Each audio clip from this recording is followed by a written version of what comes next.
Olá! Hoje a gente vai mergulhar fundo numa ideia que, olha, no mínimo é provocadora.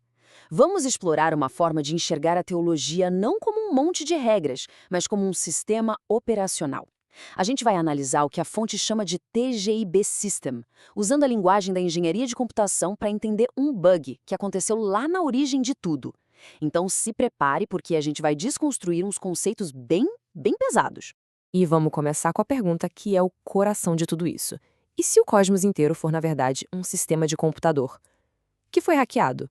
E se a famosa história da queda não tiver nada a ver com moral, mas sim com um erro de código? É essa premissa maluca que a gente vai investigar hoje. E a base para essa nossa conversa é um framework chamado Tese 57. A proposta dele é ousada: tratar a cosmologia bíblica como se fosse o código-fonte de um sistema que deu pau. A gente vai basicamente fazer uma engenharia reversa da queda para tentar achar o bug original, para entender onde foi que a falha aconteceu. Ok, para a gente começar a entender essa abordagem, primeiro a gente precisa alinhar os conceitos. Vamos deixar de pensar no cosmo como poesia e passar a vê-lo como uma arquitetura de sistema. E aqui está o pulo do gato. A abordagem aqui é totalmente analítica, quase forense. Esquece um pouco a linguagem bonita. A gente vai usar termos como kernel, hardware, malware, para analisar conceitos que sempre foram tratados como algo puramente espiritual. É um jeito completamente novo de olhar para a mesma informação, sabe? Beleza. Se o sistema foi corrompido, a pergunta óbvia é: como e onde foi que o primeiro bug apareceu? É aqui que a teoria apresenta o seu conceito central de falha. O bug raiz, a falha número 1, tem um nome: Avon. E aqui a gente precisa dar um reset na cabeça. Esquece a ideia de pecado como quebrar uma regra. Nessa estrutura, Avon é um erro de programação no coração do sistema, no kernel do universo. É uma distorção na própria existência que corrompe o fluxo de energia ou luz que vem da fonte. E esse slide simplifica o nascimento desse bug de um jeito brilhante. Imagina só, a luz da fonte está fluindo normal, ela chega numa unidade de processamento, o tal do hardware original. O projeto original era simples, refletia essa luz. Mas, em vez disso, o fluxo é interrompido, a luz é retida. Essa retenção cria uma curvatura para dentro, um acúmulo, que gera um loop infinito de autoalimentação. E aí, nasce o Avon. E a teoria vai lá e aponta o dedo. O primeiro hardware a ser infectado, a primeira plataforma onde esse sistema operacional corrompido começou a rodar, foi o querubim, aquele descrito nos textos antigos. Bom, e como todo bom vírus de computador, ele não ficou parado. De uma única falha, num único ponto, o código corrompido começou a se espalhar. Vamos ver agora como esse malware migrou do mundo metafísico para o nosso mundo, para o mundo social. Essa linha do tempo da infecção é incrível. Começa com Caim, visto aqui como o primeiro hospedeiro humano do malware. Depois, o dilúvio é reinterpretado como uma espécie de formatação de emergência do sistema, uma tentativa de apagar a corrupção. Em Babel, o negócio escala. O código corrompido vira a base da primeira estrutura social. E por último, o EFA, nossa, essa parte é demais, é a containerização da iniquidade. É como pegar um vírus, empacotar num arquivo executável e deixar ele prontinho para ser instalado em qualquer lugar. E essa citação da fonte, ela resume tudo de forma perfeita. A iniquidade deixa de ser só um problema interno e vira uma arquitetura completa, com software, com hardware e com um sistema operacional que pode ser replicado em qualquer cultura, em qualquer lugar. E essa ideia nos leva direto para essa ilustração, que é simplesmente fantástica. O cálice misturado representa a institucionalização desse bug.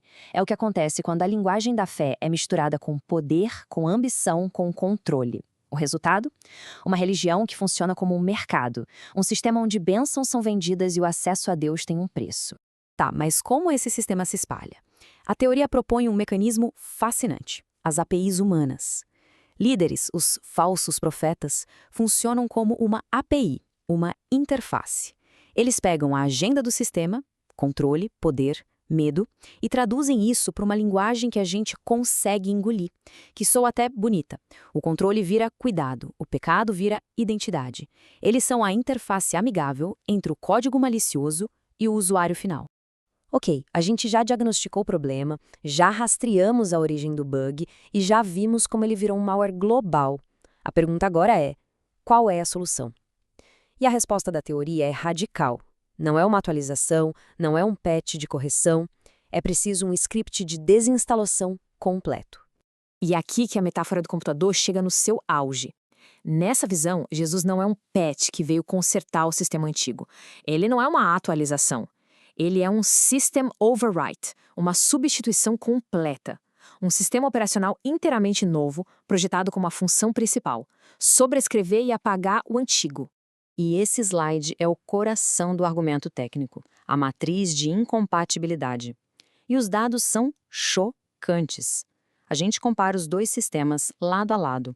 Natureza, fogo consumidor contra luz inacessível. Compatibilidade, 0%. Requisito, sangue e sacrifício contra espírito e verdade, 0%. Resultado, morte física contra vida eterna, 0%.